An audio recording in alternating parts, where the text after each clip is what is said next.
The phone rings and you flinch. It has not rung in over a decade, and you would have thought the line long dead. Who is there left to call? It rings again and you snatch it up and hold it in both hands. Hello, you say. Who is this? The answer puts a tremor in you. Yes, I still read scary stories, you say. And again, who am I talking to? You are losing feeling in your fingers, and the blood leaves your face. The voice on the phone waits for an answer. You are dead, you say, and the words bleed from your mouth. I went back for you, you and Mom, and you were both gone. Tears fall down your face like broken glass. The light on the receiver flickers, and you know that his voice will soon be gone. You interrupt to say that you forgive him, although his apology comes too late, that you went on to have a better life, that you are safe and happy, and hello from your partner, hello from your home in the shadows, hello from the Hallowoods.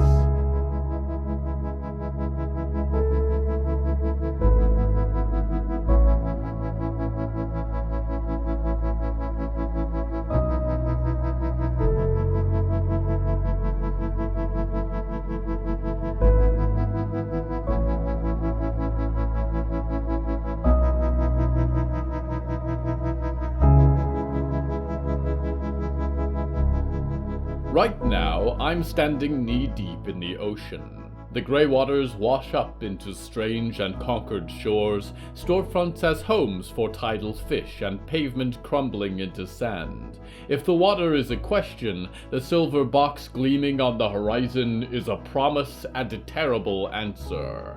The theme of tonight's episode is threats.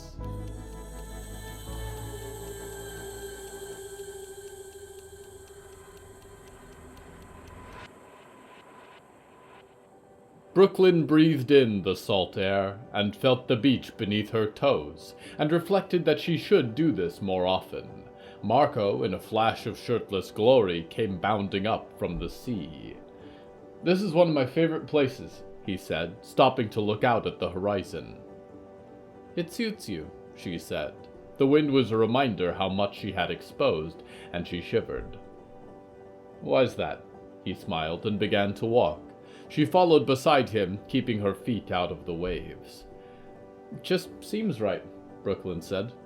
"I could picture you living on a beach somewhere, doing whatever people do on beaches.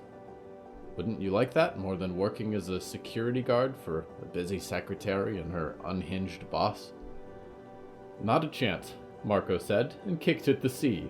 Brooklyn wrinkled her face as the water splashed her feet. "I like some things about the job a lot."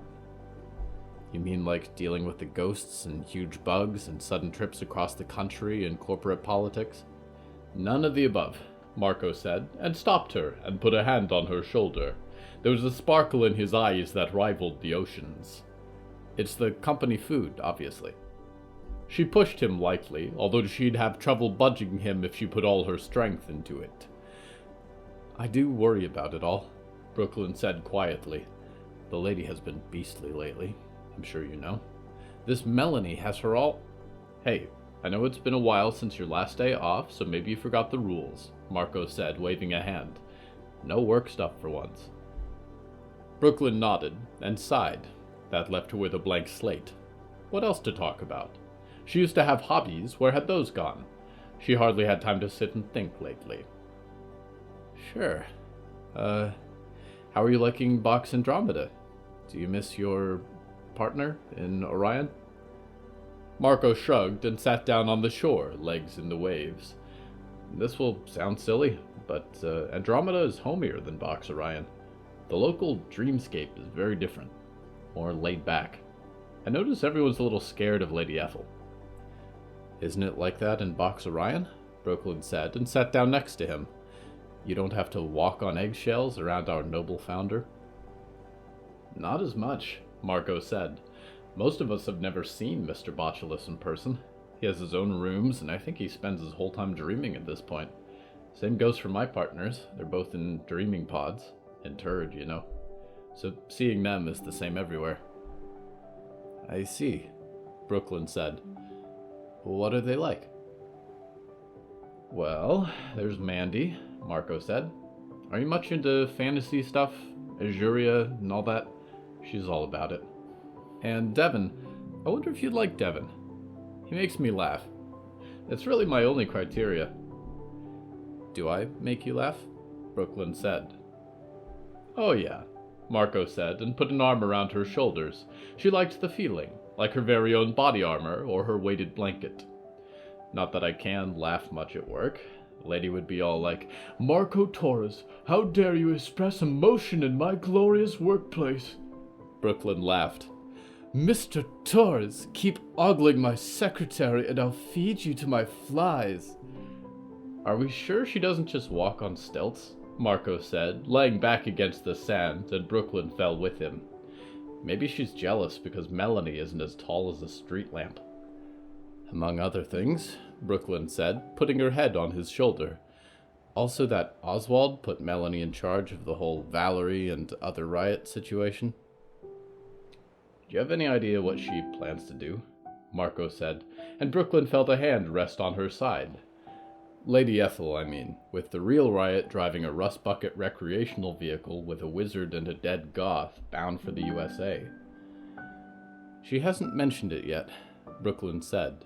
Marco's chest was flat, a change from the few people she had ever seen shirtless. She set her hand on the surface, and he laughed. What? Brooklyn said, heat in her face. You hold me like a file folder, he said. Sorry, Brooklyn said. How am I supposed to? There was a buzz in the wind then, and the horizon shook. Brooklyn sat up and changed the environment immediately. Her first boardroom, her first charcoal blazer. Marco, get dressed, she hissed, and Lady Ethel Mallory entered her dreams.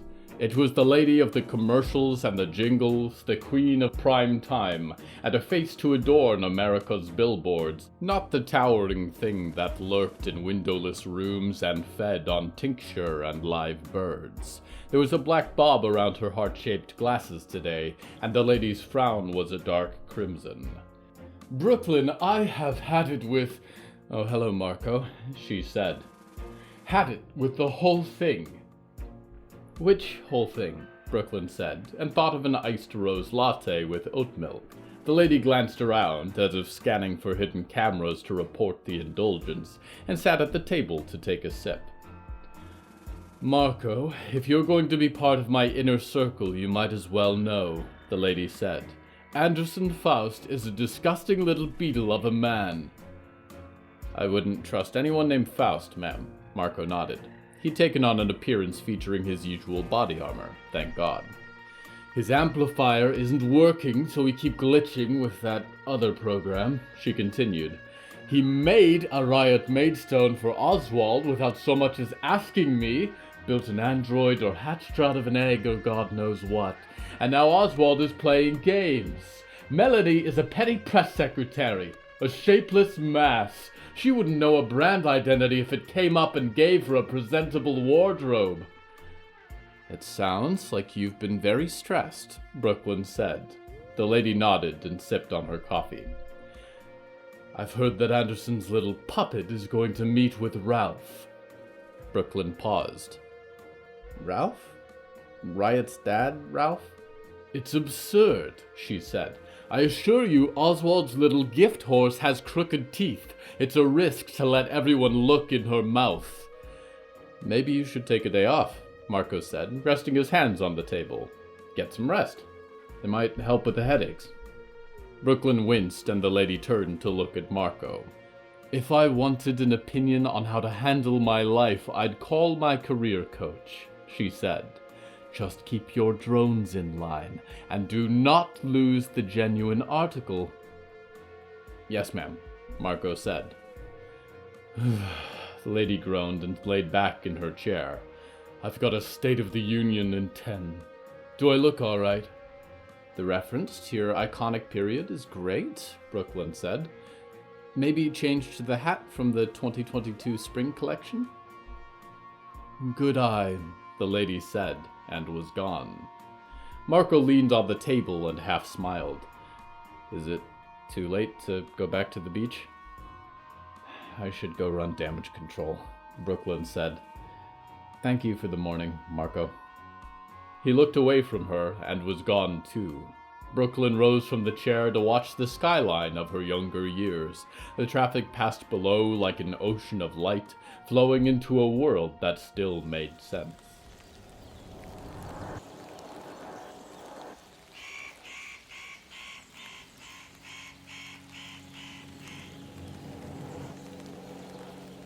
I have noticed in dwelling behind your eyes and refracting your thoughts that your kind is full of anxious questions, dreamer. What if they mean me harm? What if I lose what I love? What was that sound? Where do I sleep tonight? And is this water contaminated with black rain or very contaminated?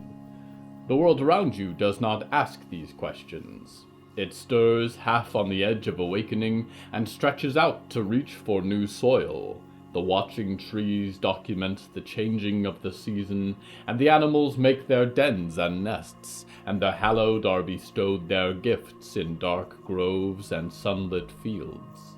The greatest threat to your life as you once knew it, dreamer, holds little fear or hatred or malice. It simply grows and smiles and opens its eyes to discover the world in its thrall. We go now to one who sees the world with new eyes.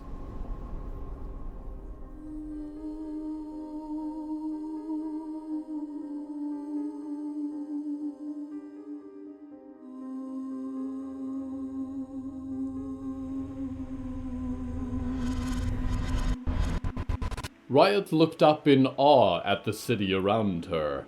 The buildings reached up to consume the sky, their heights lost in the rain clouds. The lights were glaring in the rain, bleary red and blue neon streaked past her. Faceless crowds marched on all sides, shadows of an older New York City, phantoms walking forever on Broadway. The diner was clearer than everything else, with half an electric guitar blazing 3 stories tall. With a blink, she was inside, and her umbrella and raincoat relegated out of existence. The inside didn't match the outside, she thought. Worn booths lined the windows, and another faceless figure in a pink dress brewed coffee at a bar in the center, and Riot's wet sneakers squeaked on the checkered floor. The tables were empty save for one in the middle, where a half-empty soda sat in front of a shiny man with a goatee. His hair looked as if it had been stolen from a 70s glam rocker in a monsoon, and he wore a black leather vest dotted with patches. He stumbled out of the booth as Riot entered, and stared wide-eyed at her. "Oh my God," he said. "My kid grew up so cool." "Hi," Riot said. "Are you Ralph?" "Yeah," he said, as if slightly dazed. "That's me. I'm your dad." "I know," Riot said, and looked across the diner. A fly buzzed somewhere beneath the lights. "Can I give you a hug?" he said. "Or do you want to sit down?" "Let's sit down. I can't believe after all these years I finally get to meet you. I wanted this so bad." Riot followed him back to the benches, and she slid in on one side. Rain pattered at the glass, and strangers shifted through the night outside. "This was one of your mom's favorite places," Ralph said, and raised his hands to gesture at the walls. There was a license plate for every state. "We used to come here before she got famous. Do you want anything? I've tried most of the menu, but it's hard to beat a good old-fashioned bacon cheeseburger. Extra pickles. Your mom never liked the pickles, so I'd take hers. Pickles are the soul of a good burger." "I'm okay," Riot said. "Eating in my dreams messes with my appetite." "Right," Ralph said. "You're still getting adjusted. Stupid of me. Should have remembered that. What do you think of the prime dream?"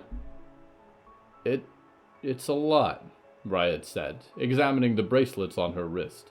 For a first meeting with her father, she'd wanted to be as close to real life as she could. "I feel like I've been living in a cave for my whole life, and then I walk out and everyone's in the space age. I can't believe this is the world, or how disconnected from it I was until now." "Homeschoolers regret," Ralph nodded. There was a basket of twisty fried food in front of him then, and he popped one in his mouth. "Any kid of mine is going to be bright. You'll figure it all out." He caught Riot staring at the entree and nudged it across the table. Curly fries. Peak of human accomplishment right there. Help yourself. Riot did, and the flavors flooded her head as vividly as the rain or the lights. Salt and oil and questionably potato. I've got questions for you, Riot said. I'm an open book, Ralph said, and drained the last of his soda. Okay, Riot said, and nodded. First, there's a lot of things I don't remember, but you're barely in my journals, and Mom doesn't talk about you. Why is that? Val doesn't talk about me? Ralph said, genuine hurt passing under his pierced eyebrows. Maybe it's 'cause I was the only guy she ever dated.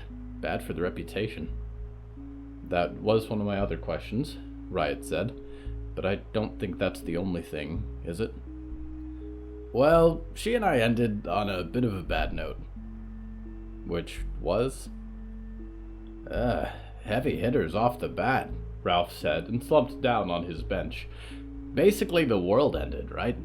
Governments shutting down, highways blocked with cars, undead eating the living. It's one thing to be like, yeah, anarchy, take down the man, but then the man goes down. What do you do after that? She didn't want you to grow up in a box, even though that would have been the safest, best place in the world for you. We couldn't see eye to eye on that. We still ended up living in a box, Riot sighed, just one underground. That was the ironic thing, Ralph said. Her big plan was a bunker in the literal wilderness. A gift from her friend, the bourgeoisie of Canada.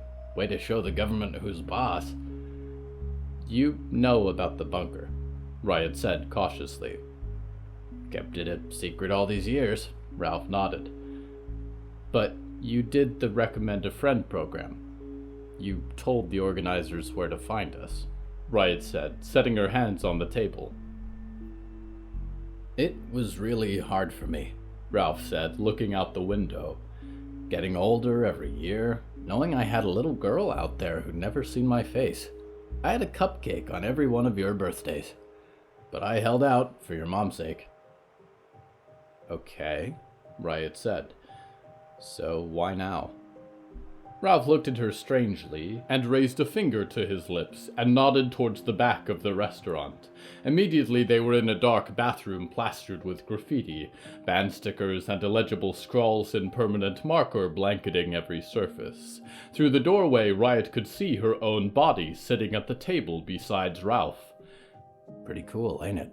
Ralph whispered, and she realized he was also standing beside her. What is this? Why are we in third person? Riot said. It's what I call a loophole, Ralph said. You know those dreams where you dream that you're dreaming? Confuses anyone who's trying to listen in. I may be a customer, but I'm not a sheep. You haven't answered my question, Riot said, sitting on the counter. It's because I've got a secret, kiddo, Ralph said, and leaned on the stall. I'm dying.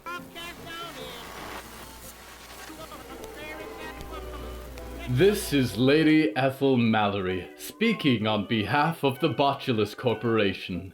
As you know, we have worked for decades to create our home, the platform on which the new world of shared dream is built. We have overcome so many challenges together as we work towards a new era of greatness for this country. We are proud to announce that the Botulus Corporation has successfully put an end to the Stone Maid movement. No more anarchy. No more destruction in our dreams. No more nightmares. To any former Stone Maids listening to this broadcast, we are glad that you had a change of heart. We are glad that you have realized how valuable this life we have built together is, and we are glad that you can now help us to rebuild what you have damaged. And you know what? I am proud to see this. Because I have been here since this company was in its early days. I was here to guide you into the prime dream when it first hit market, and I am here now, and you have come so very far. I have watched you build a new world from nothing. The crisis is over, and you can rest peacefully at night, knowing that I am here for you and every member of our happy dreaming family. No one comes between you and I. I have a legacy. I have...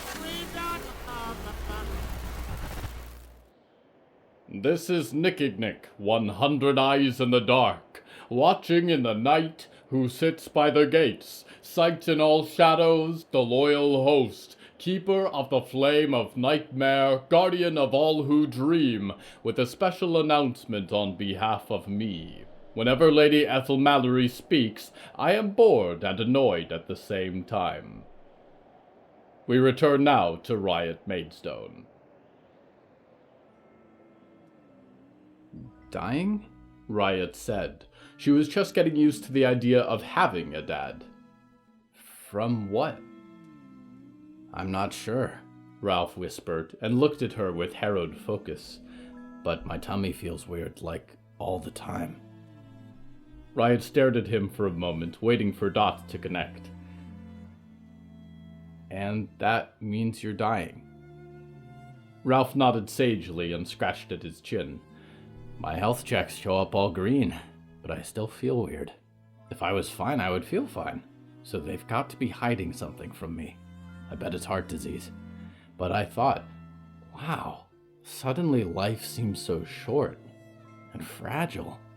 And more than anything else, I wanted to get to meet you. You waited way too long, Riot said. It took a weird feeling for you to get me out of my mom's kidnapper doomsday bunker? Ralph put his hands in his hair and took a step back, bumping into the door. Listen, I know I should have done it sooner, but I thought your mom would kill me if she found out. Wait, Riot said, staring at the floor for a moment. The memory apparently included a lot of stains on the tile. Does she know you were the one who called the reunion organizers? Don't think so, 'cause I'm still alive, Ralph said, pointing to his chest. I don't think she'd be happy to see me anyway, though she has aged so well. Holy smokes. Gross, said Riot. So, how much time do you have left? Ralph shrugged. No clue. But at least now I can die happy because, wow, you're like a little Valerie and a little me, all wrapped together into one thing like a bacon burger omelet. A tear dripped down his face and into the thin line of red hair attached to his goatee. Why didn't you come to see me for real? Riot said. The question surprised her a little. I know this is how people talk now, but you're my dad. Ah, you don't know about that, huh? Ralph said and stuck his hands in his pockets. It takes weeks, months even, to adjust after getting out of a dreaming pod, you know? It's risky, too. They're supposed to keep you fresh until the expiry date. I haven't been out since I got in. Your body gets used to it. Right, Riot said, and leaned back against the grubby mirror. But why do that instead of the, I just use a little visor they gave me? Because you've still got to wake up and do stuff, Ralph said. Everything I hated doing. Cooking, cleaning, laundry. Worst of all, that feeling, you know the one when you just, can't find the energy to get out of bed, but you know that your girlfriend is gonna be back in 3 hours and all you had to do is tidy up, but you just can't move. I don't feel that anymore. I do what I want when I want it. It's not a half bad way to live, especially when the world outside sucks. What can you tell me about the Stonemates? Riot said, leaning closer. Everyone keeps mentioning them. What a disgrace, Ralph said. Your mom's music was genius, but it was always about helping people in the end, making people feel better about themselves. The Stonemates took the name and then went out and did terrible stuff. Box Aries, 1 million people, right? Went dark, sabotaged, everyone forced to disconnect. Some didn't make it, and the rest are still in treatment. That is pretty awful, Riot said. We should get back to the table, Ralph said. We've been talking about curly fries for 5 minutes. Riot was back in her body then, a fry between her fingers. So I guess I should ask normal questions, Riot said. Like, what do you like to do? What are your hobbies? Why did you have me? Riot's words fell short as she looked over to the bar. Behind the counter, the waitress was pouring a pitcher of coffee, but the cup had overflowed, and the dark liquid poured over the counter and down the chrome trim. Danielle was written on a name tag attached to her dress, and she stared at Riot with a cold, blank expression. You're not the real Riot, she whispered, and in the next moment was gone.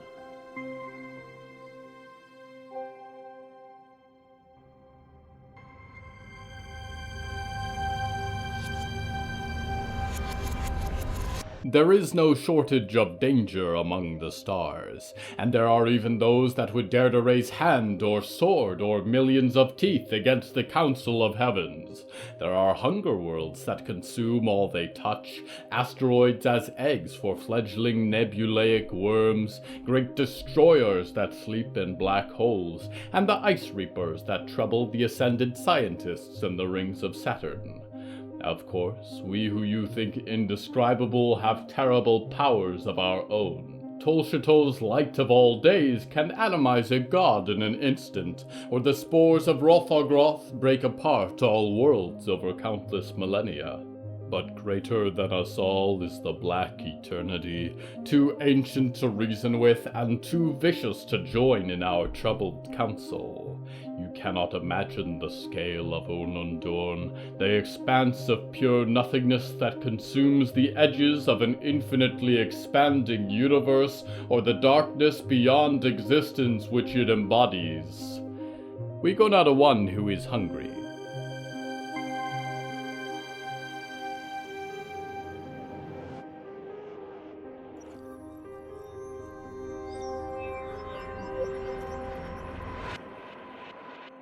Jedediah, watch over your sister, Kellyanne Wicker called. Jocelyn, keep the house under control while I'm gone. She straightened her dress collar and fixed the gray bonnet.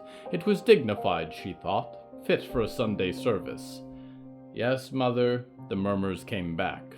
She made a mental note to mention attitude during the next family Bible study, and made for the door.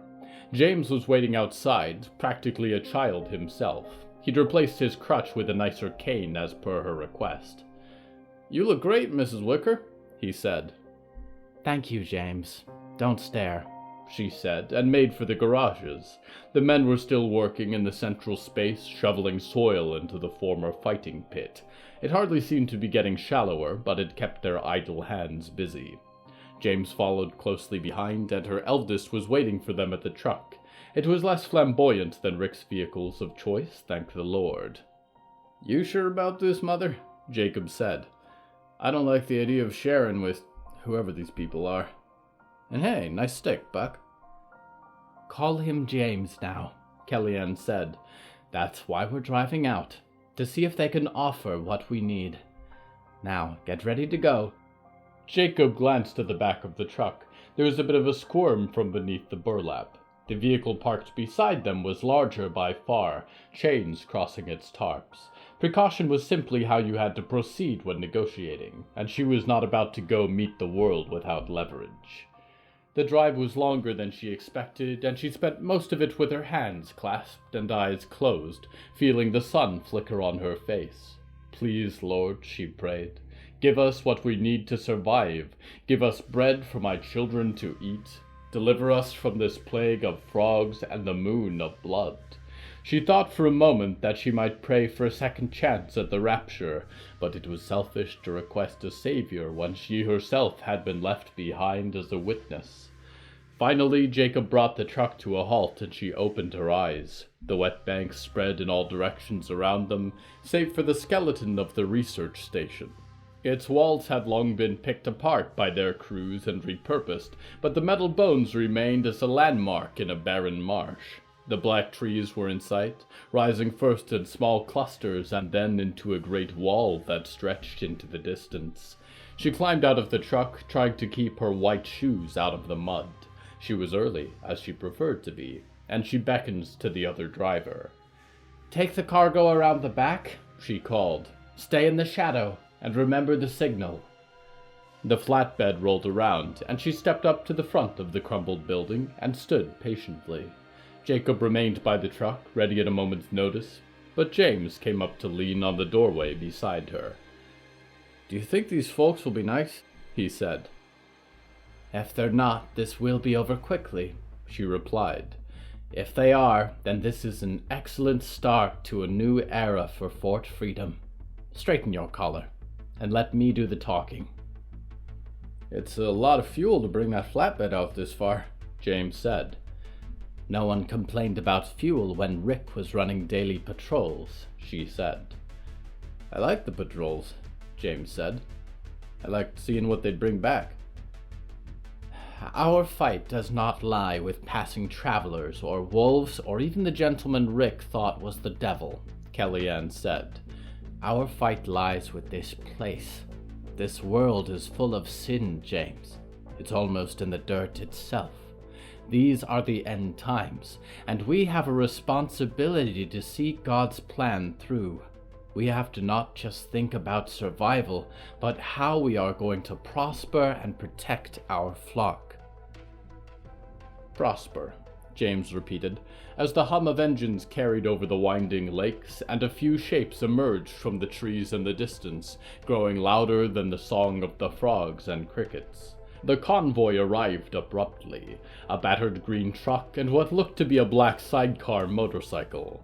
The passengers began to disembark, and she scanned for faces and weapons alike. A woman built like the wall of Jericho with a crossbow, a friendly face with a bushel of white flowers, a silver-haired man with a spear, and the man climbing out of the motorcycle was beckoning 2 German shepherds. "Welcome, friends," Kellyanne said, raising a hand. "Peace be with you. I am Kellyanne Wicker from Fort Freedom. This is my assistant James, and that's my son Jacob. He's shy around visitors." The square woman started to speak, but her friend interrupted.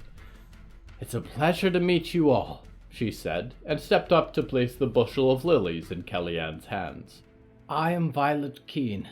This is Byrne, Virgil, and Hector. We've been anxious to talk with you after our last interchange on the radio. How is your Frogland situation?" Frogland was a funny word, she thought, a little too fanciful. "It's been difficult at Fort Freedom this season. They've attacked our farms, picked off our suppliers, and we have no weapons to fight them with. How has it gone at your scout post?" "Hanging in there," the woman called Byrne said. "Surprised we haven't run into you before now." "We kept to ourselves until recently," she said, "but we've had to reconsider that policy in light of these conditions." "Didn't talk to nobody before," James nodded from the door. "What kind of—" Byrne began, but Violet interrupted again. "We're awfully sorry to hear about your food shortage. We've been there a few winters." "Thank you," Kellyanne said. "My children have struggled the most, but they are so strong. Even my 8th, she's just turning 2. She looked over to Jacob, who was leaning on the truck, and smiled. "You have 8 children," Violet breathed. "and you still find time to lead Fort Freedom." "It's not easy, but it's the work I'm called to do," Kellyanne said. "My husband passed on and left it in my hands." "And our last boss got kicked out," James said. "He went wild." "Yes," she said, and shot him a look of reproach. "Which is why I think we must make friends out here if we're going to get through the spring." "What's the population of Fort Freedom?" Virgil said. His cowboy boots had dirt caught in the spurs. "Nearly 500, she said. "Forgive me a lie, Lord, if it spares the lives of those who might attack us." The man standing with his dogs had not spoken, and her smile did little to soften his flint-eyed stare. "And you didn't bring any more with you today?" Byrne said. We didn't want to alarm you for peaceful negotiations, Kellyanne said, and held the lilies a little tighter with one hand. With the other, she prepared to signal for her security. Byrne and Virgil alike were burning holes through her head with their eyes, and the one named Hector still had not moved. I'm sure there are lots of logistics we can talk about, Violet said, stepping forward. But if you're open to an alliance of some kind, we'd be more than happy for friends up in these parts. There are children at the scout post too, and I like to think we can still make a good life for them. You truly are sent from the Lord, Kellyanne said, and met Byrne's gaze with polite victory. Anything you can spare would go such a long way, and we have many talents in our community. I'm sure we can be helpful to you. Let us know what you need. Excellent, Violet said, and put her hands together. I'm sure we can spare a little to help some friends in need. Let's find somewhere to sit and talk about details.